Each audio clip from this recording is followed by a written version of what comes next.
मैंने उनको कहा कि साहब ये 4 महीने से बैठे हैं, आप इनसे बात कर लें। तो मैं कुछ नहीं, सतपाल चले जाएंगे। ये जो सिख हैं, इनके गुरु ने अपने 4 साहबजादे कटवा दिए थे, समझौता नहीं किया था। और ये जाट हैं तो लाल किले पे चढ़े रहते हैं 6 महीने। मैं जो बात मुझे कहनी होती थी वो मैं अमित शाह साहब से कर लेता था। वो अच्छे आदमी हैं, एमिएबल हैं, उनसे मेरा बहुत अच्छा था। साल 2023 के दौरान जब आप पुलवामा हमले का जिक्र करते हैं, पुलवामा का, फिर वो किसानों वाले पे मैं गवर्नर रहते हुए प्रोटेस्ट करने गया पीएम के पास। उनसे मेरा झगड़ा हो गया उस बात पे। फिर मैं बोला गवर्नर रहते हुए, उसका एक असर हुआ, किसानों को बहुत अच्छा लगा।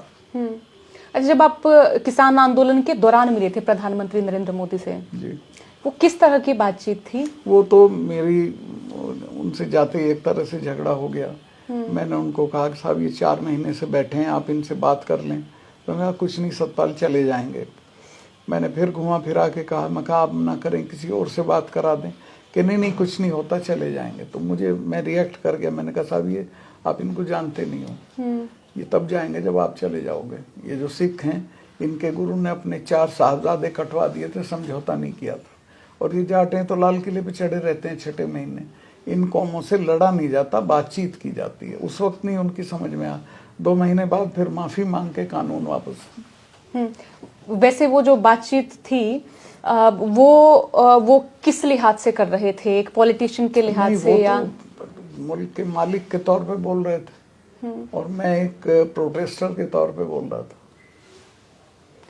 तो नहीं सुनी उन्होंने बातचीत? ना, नहीं सुनी, उस वक्त नहीं सुनी। बाद में माफी मांग के वापस लिए कानून। माफी मांगने से पहले आपसे बातचीत हुई कोई? ना, कुछ नहीं। मेरा तो उनसे डायलॉग उसी वक्त टूट गया था। वो कितनी मुलाकातों के बाद की मुलाकात थी वो? तो मेरी तो बहुत मुलाकात उनसे होती थी। इस गवर्नर जाना ही होता था।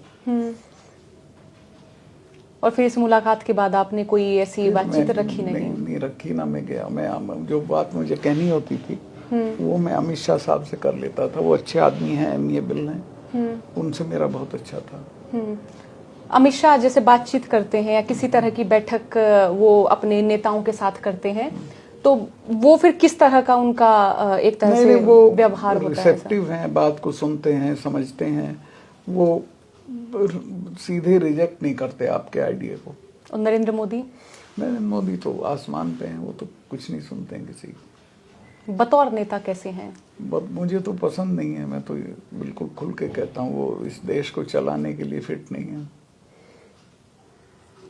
ऐसा पुलवामा हमले के बाद माने? हाँ, पुलवामा हमले के बाद भी मुझे बहुत शौक हुआ, क्योंकि जब पुलवामा हमला हुआ मैंने उस दिन इनको ढूंढा। क्योंकि मैं गवर्नर था, मेरी ड्यूटी थी रिपोर्ट करना पीएम को। तो ये कहीं अपनी शूटिंग करा रहे थे नेशनल कॉर्बेट पार्क में। तो ये 6 बजे खाली हुए। तो मैंने पूछा सतपाल भाई क्या हुआ? मैं कहा ऐसे ऐसे हुआ और ये हमारी गलती से हुआ। तो इस पर बोले नहीं इस पर अभी चुप रहो, मैं समझाए, कुछ जांच वाँच कराएंगे। फिर अजीत डोवाल का फोन आया 2 घंटे बाद। उनका सतपाल भाई इस पर बोलना नहीं। मैं 1-2 चैनल को बोल दिया था कि हमारी गलती से हुआ, कि अभी इस पर बोलना नहीं। मगर ठीक है।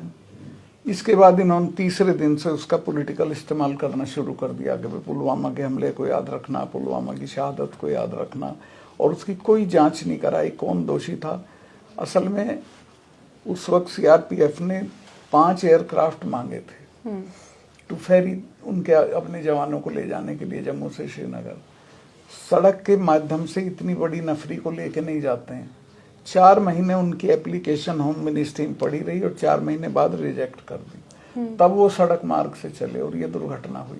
तो इस बेसिस पे मेरा ये कहना था, हम दोषी अगर हम जहाज दे देते तो ये नहीं होता।